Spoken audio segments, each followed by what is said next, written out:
उत्तर प्रदेश में 2027 के विधानसभा चुनाव भले ही अभी दूर नजर आते हो, लेकिन प्रदेश की राजनीति में हलचल अभी से तेज हो चुकी है। सभी प्रमुख राजनीतिक दलों ने अपनी अपनी तैयारियों की बिसात बिछानी शुरू कर दी है। सत्ता पक्ष भारतीय जनता पार्टी जहां लगातार तीसरी बार सत्ता में लौटने की रणनीति पर काम कर रही है, तो वहीं प्रदेश में मुख्य विपक्षी की भूमिका निभाने वाली समाजवादी पार्टी ने भी चुनावी तैयारी को निर्णायक मोड़ देने की शुरुआत कर दी है। इस बार समाजवादी पार्टी की पूरी रणनीति टिकट वितरण और उम्मीदवार चयन को लेकर केंद्रित दिखाई दे रही है। पार्टी नेता तो साफ तौर पर यह मान चुका है कि केवल जातीय गणित या भावनात्मक नारों के सहारे सत्ता तक पहुंचना अब संभव नहीं है, और यही वजह है कि सपा इस बार उम्मीदवारों के चयन में पहले से कहीं अधिक सख्ती और वैज्ञानिक पद्धति अपनाने जा रही है। समाजवादी पार्टी का फोकस इस बार स्पष्ट है। जिस उम्मीदवार की अपनी सीट पर वास्तविक और मजबूत जातीय व सामाजिक पकड़ होगी, वही चुनावी मैदान में उतरेगा। इसका सीधा संदेश पार्टी के भीतर बैठे दावेदारों के लिए इस बार केवल नेताजी से नजदीकी या संगठनात्मक पद के दम पर टिकट मिलना आसान नहीं होगा।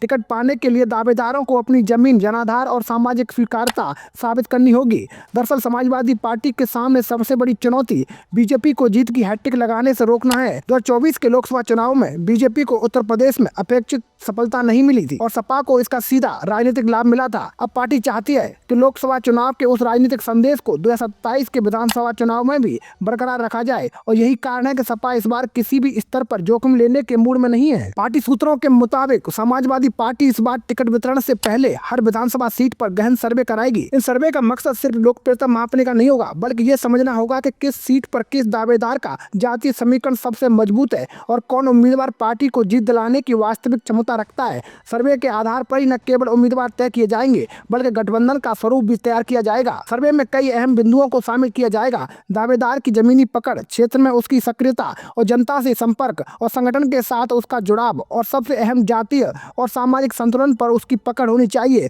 पार्टी नेतृत्व का साफ संदेश है, इस बार हवाई दावेदारों के लिए टिकट का दरवाजा बंद रहेगा। जिनकी जमीन पर पकड़ नहीं होगी, वो कितने ही बड़े नाम क्यों न हो, उन्हें मौका नहीं मिलेगा। समाजवादी पार्टी के प्रमुख अखिलेश यादव स्वयं इस पूरी प्रक्रिया पर करीब से नजर बनाए हुए हैं। वे लगातार पार्टी कार्यकर्ताओं, जिला नेताओं और फ्रंटल संगठनों से संवाद कर रहे हैं और जमीनी फीडबैक ले रहे हैं। अखिलेश यादव जानते हैं कि संगठन और कार्यकर्ता ही चुनावी मशीनरी की असली ताकत होते हैं, और यदि उनका मनोबल मजबूत रहा तो चुनावी नतीजे भी पार्टी के पक्ष में जा सकते हैं। पारंपरिक रूप से समाजवादी पार्टी को यादव और मुस्लिम समुदाय का समर्थक मजबूत माना जाता है, लेकिन 2024 के लोकसभा चुनावों के बाद पार्टी की नज़र अब पिछड़ी जातियों और ब्राह्मण वोट बैंक पर भी गंभीरता से टिका हुआ है। खास तौर पर कुर्मी समाज ने लोकसभा चुनाव में सपा को खुलकर समर्थन दिया था, जिसे पार्टी अब तक एक स्थायी राजनीतिक आधार में बदलना चाहती है।